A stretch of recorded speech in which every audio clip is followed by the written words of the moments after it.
네, 강프로입니다. 자, 오늘 FST 보겠습니다. 자, FST 오늘 5% 정도 하락했는데 반도체가 전체적으로 하락하는 그런 상황이 만들어졌습니다. 근데 어저께 이렇게 급등세를 보였죠. 이유는 간단합니다. 여기 이 내용인데, 자, FST 삼성전자 60조 테일러시 최첨단 반도체 공장 세계 최초 펠리클 기술 개발 양산에 성공했다. 60조 시장에 들어간 거예요. 지금 시가총액은 얼마? 6,600억. 오늘 내려서 어저께는 한 7천억 정도에서 마감이 됐습니다. 뭐 저평가다 고평가다 이런 내용 그냥 굳이 말씀드리지 않겠습니다. 제가 한 가지 말씀드리고자 하는 건 어저께 급등하고 오늘 이렇게 내리잖아요. 그러면 웬만하면 다 수익 구간에 있을 겁니다. 그러면 적당하게 그 손실이 없는 선에서 이럴 때 진짜 많이 털리거든요. 근데 생각해 보세요. 60조 시장이다. 이런 부분에 대한 내용 이미 다 밝혀졌잖아요. 근데 주가가 뭐 내린다? 그런 상황이 나오려면 아예 반도체 시세가 전체적으로 꺾여야 됩니다. 근데 그런 상황이 지금은 나올 수가 없다. 그렇죠? 그리고 무엇보다 이쪽은 비메모리 쪽이에요. 지금 HBM으로 인한 한미 반도체나 그런 쪽의 시세가 엄청나게 많이 나왔잖아요. 그런데 그쪽에 대한 부분은 가격적인 부담이 있다는 것은 어느 정도 있죠. 근데 그것보다 아직까지 AI 반도체 수요가 지속되기 때문에 그 지속되는 과정에서 FST를 포함한 비메모리 쪽에 대한 시세는 나올 수밖에 없는 환경이 갖춰져 있습니다. 이 구간에서 우리가 타점을 잡는 게 중요해요. 자, 그러면 오늘 하락한 이유, FST가 어저께 올랐기 때문에 그래서 빠진 게 아니라 시장 때문입니다. 시장. 그럼 시장을 보고 종목이 빠지면 우리는 팔아야 될까? 아니요. 그거 하지 말라고 제가 지금 이야기를 드리는 거고요. 자, 그러면 그 내용에 대한 부분을 한번 정리를 한번 해볼게요. 오늘. 자, 오늘 환율 1,400원을 장중에 돌파했습니다. 근데 과연 위험할까? 아니요. 위험하지 않습니다. 이 밑에 제가 써놨죠. 오늘 환율이 급등했지만 환율은 최근에 굉장히 큰 폭으로 상승 중에 있었다. 하루에 막 10원씩 이렇게 올라갔고요.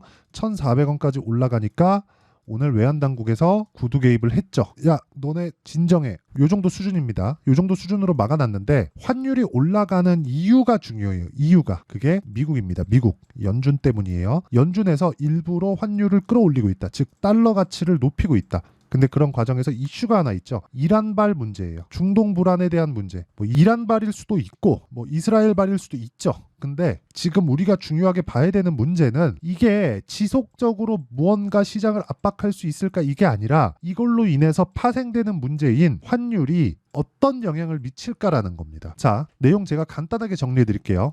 자, 여기서 쭉 한번 보면 자, 두 번째 환율이 오르는 이유 그리고 중동 불안 요겁니다. 자, 보세요. 중동이 불안하면 유가가 오른다. 그렇죠? 그리고 유가가 오르면 인플레이션을 자극한다. 그렇죠? 인플레이션을 자극하면 금리를 늦게 낮춘다. 금리를 늦게 낮추는 것은 미국의 경기가 단단하다는 것. 이해가 되셨으면 좋겠습니다. 간단하게 설명할게요. 환율이 오른다. 그리고 중동 불안. 환율이 오르는 것. 미국의 금리가 높으니까. 그렇죠? 지금 1,400원까지 왜 올랐어요? 중동 불안 때문에? 아니요. 그 전부터 올라가고 있었습니다. 미국의 금리가 한국보다 높잖아요. 달러가 더 안전한데 달러를 갖고 있었을 때 이자를 더 줘요. 그럼 당연히 달러 가치가 높아질 수밖에 없죠. 왜?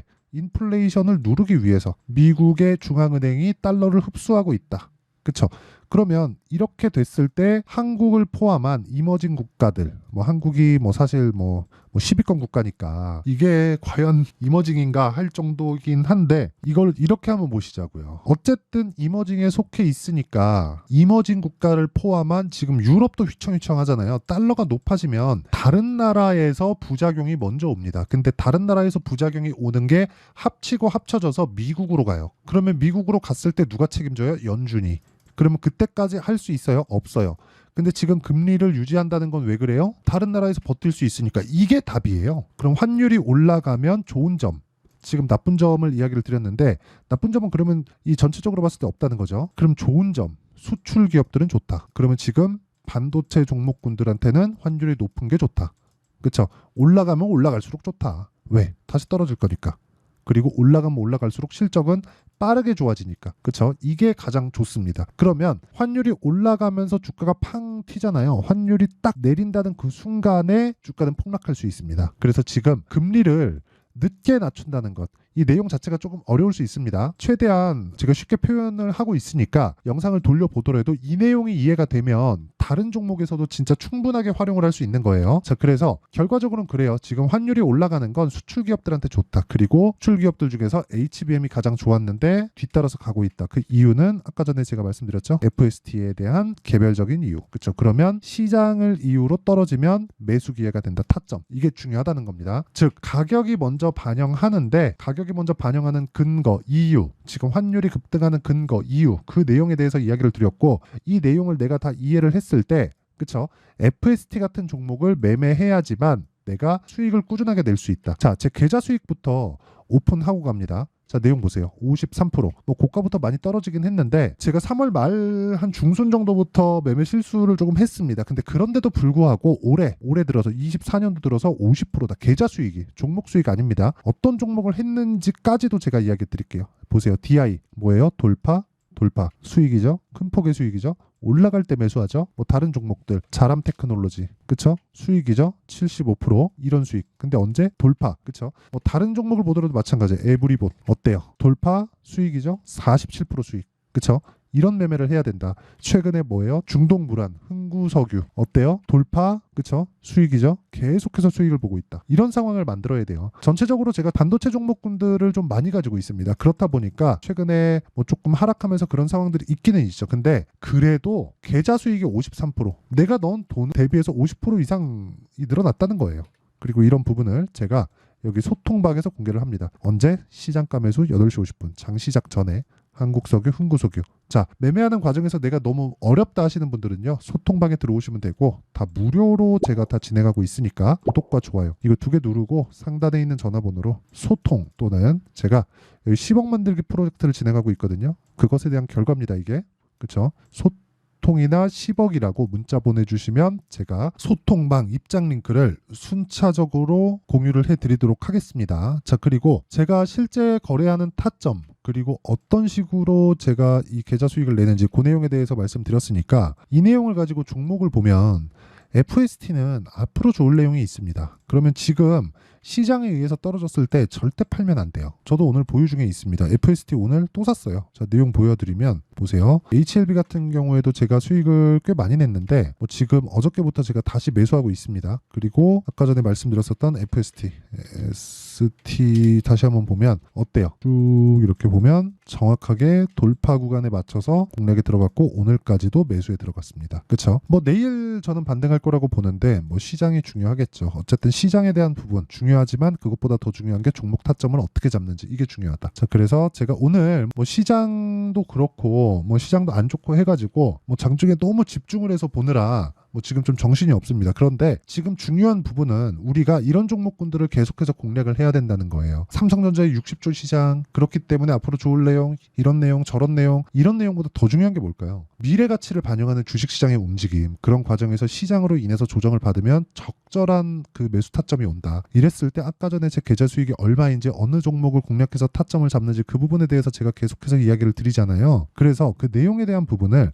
어떻게 타점을 잡는지를 여기 FST의 가격 그리고 단기 보유 전략으로 제가 내용 준비를 해왔고 실제 실시간 타점을 문자로 공유를 해드리도록 하겠습니다. 그래서 구독과 좋아요 이 2개 눌러주시고요.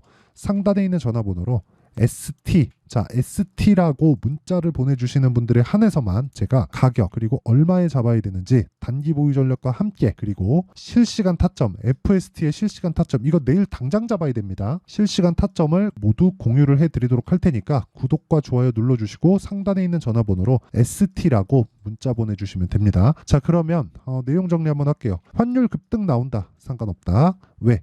연준에서 만들었으니까 연준에서 통제 가능하다. 이걸로 인해서 한국 시장을 포함한 여러 가지 다른 국가들의 문제가 생기면 그게 미국으로 돌아가기 때문에 그런 상황이 막을 수 있지만 최소한 11월 전에는 안 일어난다. 왜? 대선 있죠. 그러면 이때까지는 우리는 여유롭게 매매를 하면 되지만 그 구간에서 오늘처럼 변동성이 커지는 날들이 있다. 이 구간에 어떻게 타점을 잡아야 내가 꾸준한 수익을 낼 수 있는지 제가 모두 다 이해를 시켜드리도록 할 테니까 영상 끝까지 시청하시고요. 모든 분들이 성공 투자하셨으면 참 좋겠습니다. 자, 24년도가 돼도 여전히 시장은 녹록지 못합니다. 이런 상황이 벌어지는 건 어쩔 수 없습니다. 이런 상황에서도 수익이 나는 종목들의 구조는 변하지 않습니다. 즉 대시세 종목에 대한 구조는 변하지 않는다는 거고, 실제 제가 소통방에서 지속적으로 이야기를 드리고 있는 내용도 대시세 종목이나 시장 주도주를 공략하는 건 철저하게 가격 분석을 하라고 이야기를 드리고, 가격 분석 이후에는 이슈에 대한 파악, 그리고 이슈를 파악하고 나서는 다시 내가 얼마에 매수할지 그 타점에 대한 부분을 지속적으로 언급을 하고 있습니다. 자, 근데 생각해 보세요. 1월 달에 시장이 굉장히 어려웠습니다. 어려운 상황에서의 어떤 종목들이 강했냐 보면 반도체와 그리고 바이오입니다. 자, 실제 여기 보면요. HLB에 제가 실제 매매한 내용을 띄워놓고 보여드리고 있는데, 1월 22일부터 매매를 시작해서 4일 동안 31%의 수익 마감이 됐고요. 그리고 여전히 신고가 종목입니다. 자, 그리고 그 다음 어보브 반도체, 이름을 보시다시피 반도체 종목이죠. 그리고 AI 반도체는 지속적으로 강세를 보이고 있습니다. 이 종목도 신고가를 먼저 달성한 이후에 제가 21%의 단기간에 21%의 큰 수익을 내고 마감이 됐습니다. 다시 재공략을 준비하고 있고, 이런 부분은 소통방에서 다 공유를 해드립니다. 자, 그리고 그 다음 코세스. 자, 코세스 같은 종목도 당연히 그쵸, 신고가 종목이고요. 그리고 반도체 종목입니다. 이 종목도 영업일 기준에서 이틀 동안 대략 한 15%의 수익 마감이 됐습니다. 내용을 한번 보시면 어떻습니까? HLB를 포함해서 뭐 30%, 20%, 뭐 15% 이런 식의 수익이 지속적으로 발생하고 있는데, 이 세 종목 모두 다 신고가 종목이고 1월 달에 시장이 약세를 보이고 있는 구간에서도 강했었던 그런 종목입니다. 특징점이 하나 있는데, 그 이슈에 앞서서 가격이 먼저 반영했다는 거죠. 자, 근데 그게 기업 밸류업 프로그램이라고 하죠. 그 종목들도 마찬가지입니다. 오늘은 그 부분에 대해서 이야기를 드릴 텐데, 그렇게 제가 가격을 먼저 보고 이슈에 대해서 파악하는 이유는 결과적으로는 큰 시세를 먹기 위한 사전 준비 작업입니다. 실제로 큰 시세를 먹기 위해서 사전 준비 작업을 했을 때 여기 레인보우 로보틱스 127%, 그리고 ISC 98%, 그리고 한미반도체 97%의 큰 수익을 내는 상황을 만들 수 있습니다. 어떤 식으로 소통방에서 진행됐는지, 그쵸? 그 상황을 제가 이야기를 드린 건데, 이런 상황도요, 당연히 신고가를 공략했을 때 가능한 겁니다. 자, 그러면 이번에도 마찬가지입니다. 그쵸? 정부 주도의 코리아 디스카운트 해소 방안이 2월 달에 발표를 하고요. 그리고 2월 달에 발표된 내용을 토대로 주가가 움직이는 게 아니라 이미 움직인 내용이 있죠. 실제 이 내용은 크게 중요한 게 아니라는 겁니다. 실제 움직인 내용을 보면, 자, 기아차입니다. 실제로 12월 달에 신고가를 만들어 놓고 정부에서 입김을 불어 넣으니까 순식간에 기아차를 포함해서 현대차 같은 거대 기업들의 주가가 2주도 채 되지 않아서 40% 정도의 큰 시세를 냅니다. 자, 그러면 우리는 어떤 종목을 봐야 될까요? 이슈를 파악해야 되는 것도 맞지만 철저하게 가격에 맞춰서 매매를 해야 되는 게 당연히 중요합니다. 정부가 주도하는 정책 방향이 있겠죠. 그 방향에 맞춰서 우리가 종목을 찾을 필요가 있다. 자, 그러면 답이 나왔습니다. 정부가 주도하는 방향에 맞춰서 제2의 기아차를 찾는 게 지금은 중요하다. 근데 정부 정책의 방향에 맞게 가자. 그랬을 때 앞서서 제가 보여드렸었던 내용인 여기 레인보우 로보틱스 127%, 그리고 ISC 98%, 그리고 한미반도체 97%와 같은 수익을 낼 수 있습니다. 물론 시간에 대한 부분은 최소 2주의 시간이 필요하고요. 그리고 최장 3개월 안에 끝내야 됩니다. 자, 기아차의 시세를 보셨던 것과 같이 2월 달에 정부 정책의 방향이 결정되고요. 바로 3월 달이면 시행입니다. 자, 그러면 우리는 거기에 맞춰서 당연히 종목을 찾아야 되고, 제가 제2의 기아차를 찾아놨습니다. 제가 아까 전에 소통방에서 이야기를 드렸었던 내용 다 공개를 해드렸는데, 그 내용처럼 종목만 받고 싶다 하시는 분들은요, 상단에 있는 제 전화번호로 대시세, 자, 대시세라고 문자를 보내주시면 정부 정책의 방향에 맞는 종목을 모든 분들에게 무료로 공개를 해드리도록 하겠습니다. 자, 제가 원하는 건 채널 성장이 목적입니다. 자, 그래서 구독과 좋아요 꼭 좀 부탁드리고요. 모든 분들이 정부 정책에 맞는 방향으로 매매를 이어가서 큰 수익 보셨으면 좋겠습니다.